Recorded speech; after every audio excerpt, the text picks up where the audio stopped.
The ideas expressed in the following presentations are those of the speakers and do not necessarily reflect the views of ACI or its committees. ACI web sessions are recorded at ACI conventions or other concrete industry events and will be made available for viewing free of charge for 1 week. Thereafter, they will be archived on the ACI website or added to ACI's online CEU program, depending on their content. You can earn continuing education credits through ACI's online CEU program. Visit www.concrete.org to register. ACI conventions provide an opportunity for networking and for keeping up to date with the latest in concrete technology and practices.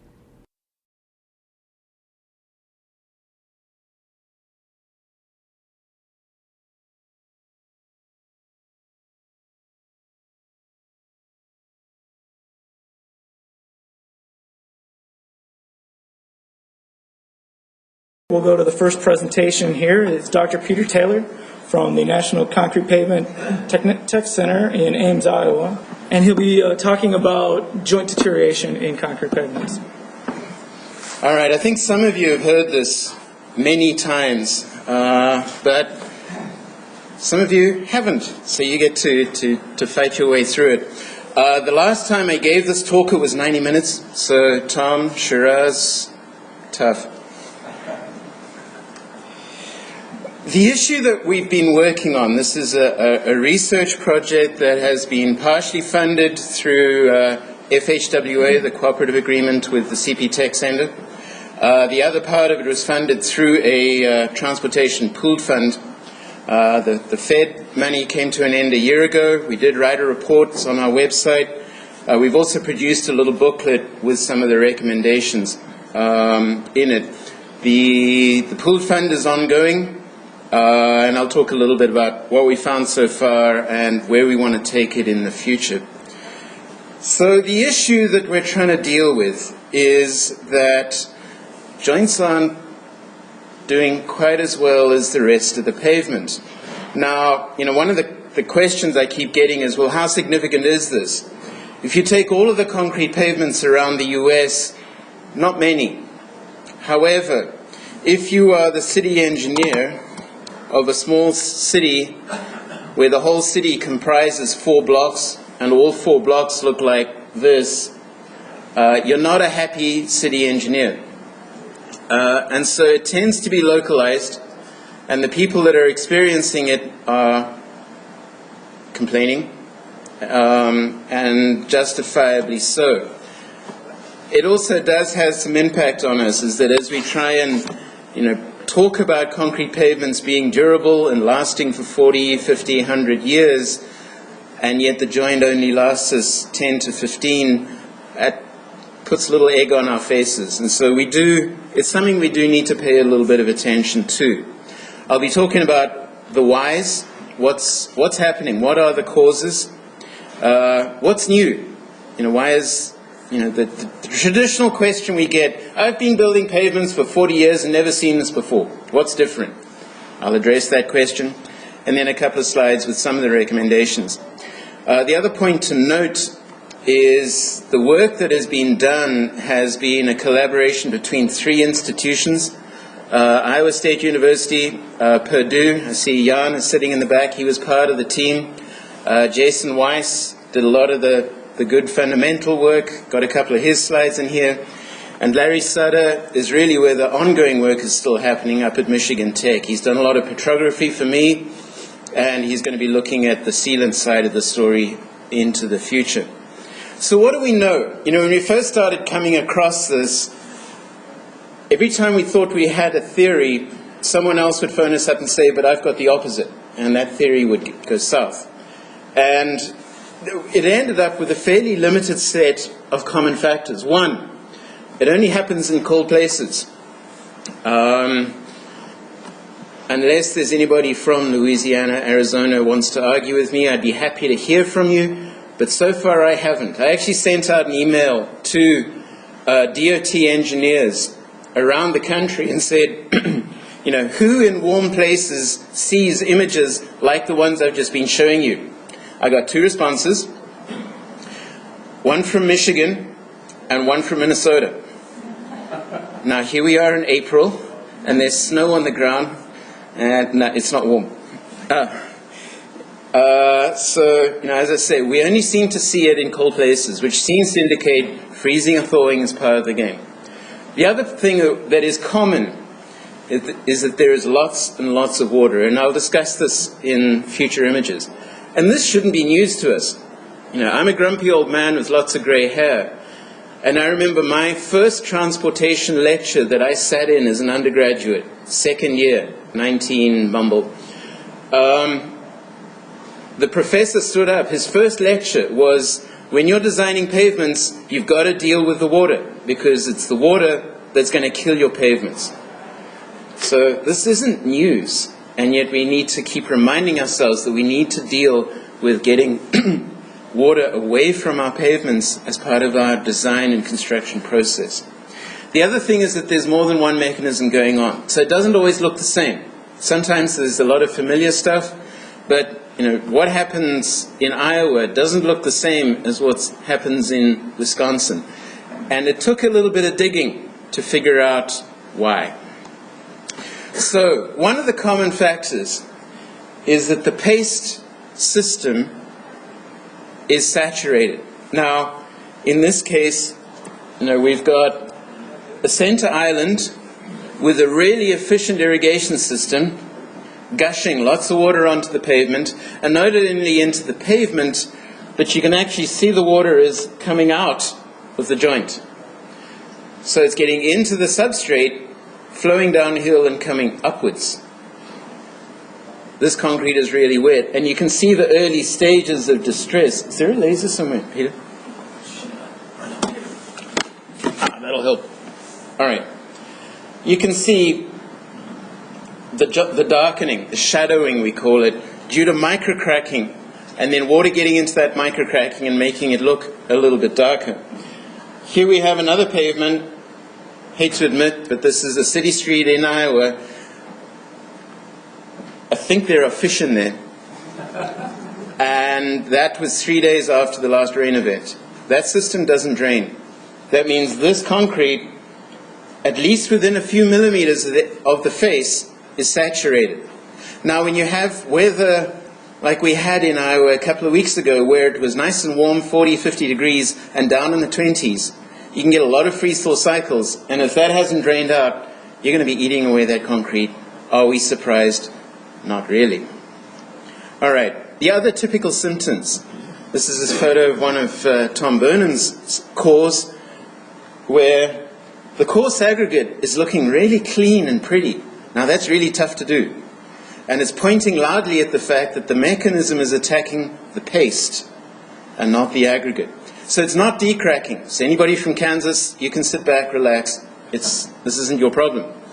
But the paste is getting eaten away. And again, signs of the other commonality. The water penetrates about 2 to 3 millimeters, saturates the system, freezes and expands. And for all the students in the back row, how much does water expand when it freezes? Come on, guys. Either you got to answer or you got to come sit in the front. 9%. Thank you, Dan. The water expands and it drives off these little thin flakes, typically about the size of a fingernail. And all the girls go, ew. But that's really what it looks like. Refrozen ice cream, flaky layers parallel to the surface, freezing and thawing in paste. Those are fairly typical symptoms. All right, we've known forever that concrete that doesn't dry out is more susceptible to damage. And I use this little example. This was a house in Chicago that I bought. The previous owner had lived there for 40 years. When he moved into the house, he slapped down a little coiled rope mat at the back door and left it there. When I bought the house 40 years later and tried to lift up that coil of rope, it was just a rotten mass of nothing. But it left an imprint. You can still see the individual coils eaten into the concrete. Why? This portion is fine. The surface paste is still there. But here, where the mat sucked the water in and held it there, is where the freezing damage was occurring. Concrete that is saturated will not do so well. So where does that water come from? It depends very much on the structural design of the system. In this case, where do you think? Well, I've got it written on this. I can't use it as a trick question. This is a concrete slab placed on a clay layer that was saturated when they built it. And hey presto, all of the trouble is down here at the bottom. There's the original saw cut. That's actually looking pretty good. But underneath, the water has been coming up from below. That concrete's in trouble. And it's, again, got that fairly characteristic flaky freezing and thawing damage. This one is a common one in Indiana, where, although this photograph isn't Indiana, but what's happened is that the water has got past the seal below the backer rod and got stuck in the kerf where the saw cut is. Now in this case it's a longitudinal joint, it's got tie bars in it, it hasn't opened up. When these guys were milling out this material and pulling a couple of cores for me, they said that the water just sat there. It didn't drain away. So again, the water got past the seal, stuck inside here, and now we've got a nice, pretty little 2-inch diameter pipe running the full length of the pavement. I've been trying to convince the DOT this is a great facility for if they need services in the highway, they've already got the duct already built in. The problem is it's not that reliable, but we see it in transverse Indiana. It is pretty common. I've seen it come out of Manitoba. Tom, you're nodding your head. You've seen it here in Minneapolis or in Minnesota. So water gets stuck in the saw cut, can't get out, freezing and thawing. So we're calling that tunneling. And then there's the case of water gets in from the top. The crack hasn't opened up, or it's just trapped around the sealant, and you get the top-down damage. So how wet is too wet? And this is one of the answers that Jason has provided us with his work, that he made paste samples, soaked them for a very long time, and then ran them through a freeze-thaw test, and his measure is the relative dynamic modulus. So 0 means you've got powder, and 1 means it's in perfect condition. And you can see up to about 85%, regardless of the air content, the concrete survives freezing and thawing pretty well. Above 85%, the rate of damage incurred increases very quickly. And if you've got 100% saturation, that concrete will survive 1 or 2 cycles and no more. And again, that's not surprising. 100% saturation means the air voids are full, as well as all the capillary. The water's got nowhere to go when it expands. Now, typically, does a pavement reach 100%? Probably not. In the lab, we get it by putting it under vacuum. But it is quite likely that those examples that I showed you in the photographs are above 85%. And that's why we're getting this degree of distress.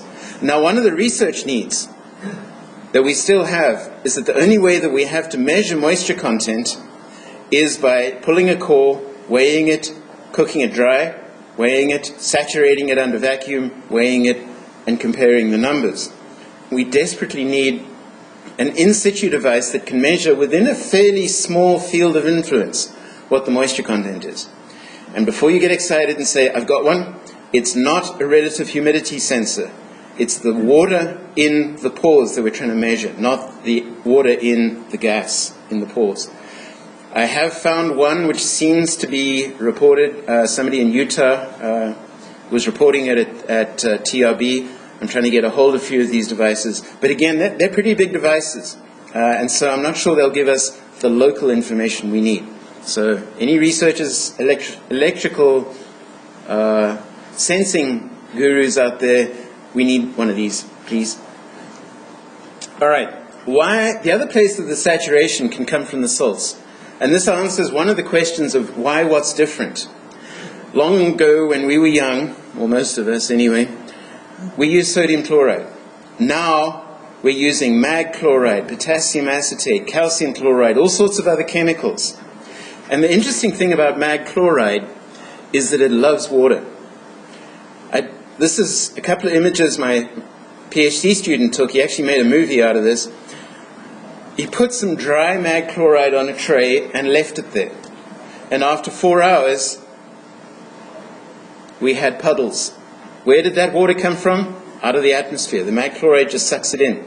So you can imagine that if you've got these things sitting inside your joint, how easily is that joint going to dry out? It's not. And that's why our saturation numbers go up, and that's why we're getting more damage than we used to in the past. There can also be chemical attack.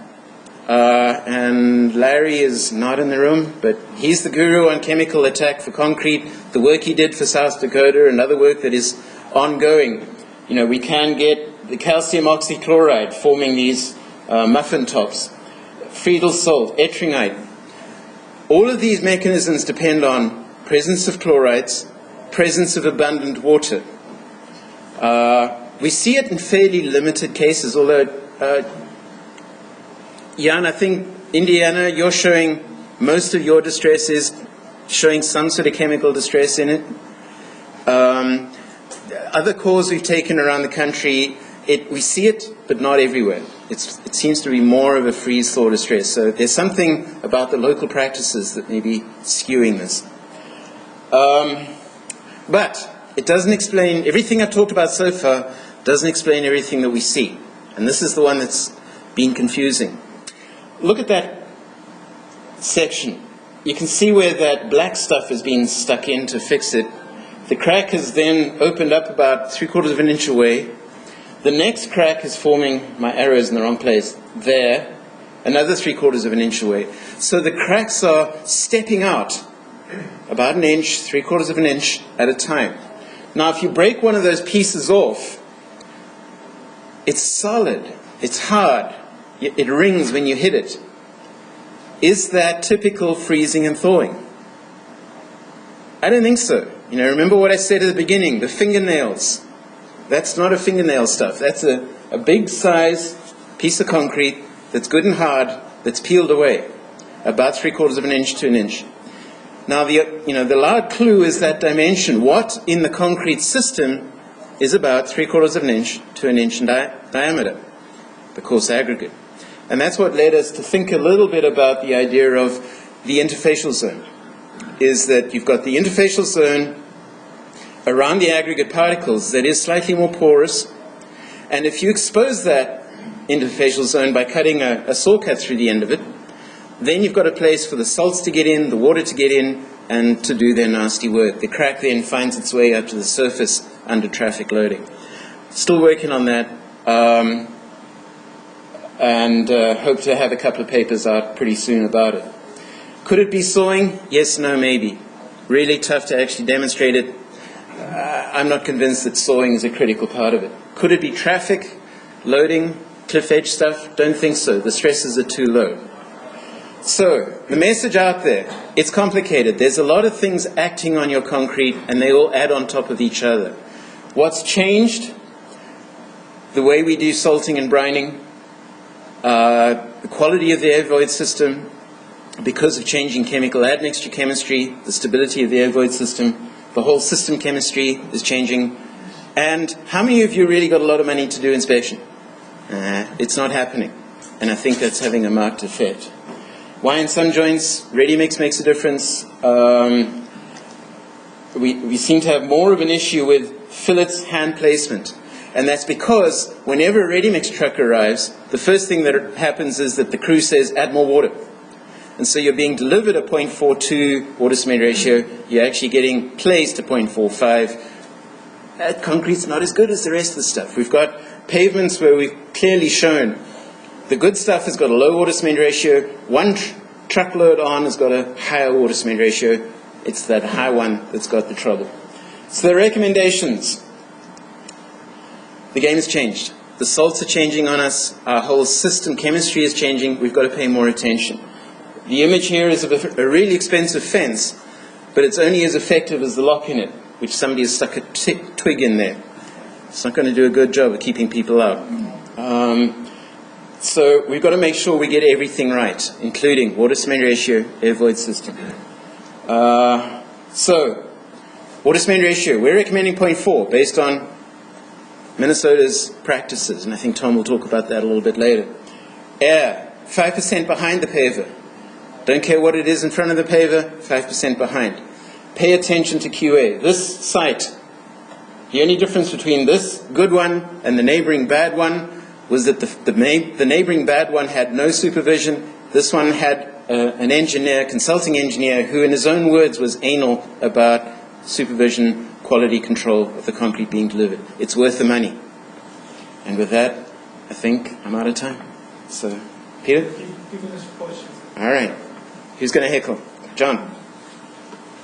I've looked at this a little bit, and on occasion when I've seen a little bit of concrete in chunks coming out of a joint, small chunks, I've taken one of those and diamond cut it. And what did I find inside? Salts. No, I found aggregate.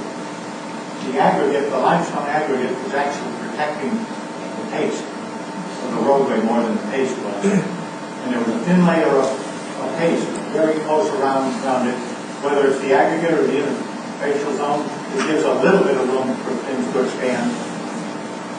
I think the aggregate itself in the limestones was actually beneficial. If you've got good aggregate. Yeah. Yep. Got good aggregate. Dan?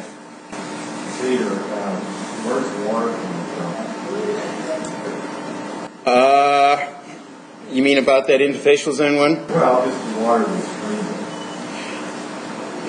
Those first few photographs. If you don't have an efficient drainage system, it can be, I've got the long version of this, I've got photos of, where the water table is above the top surface of the concrete.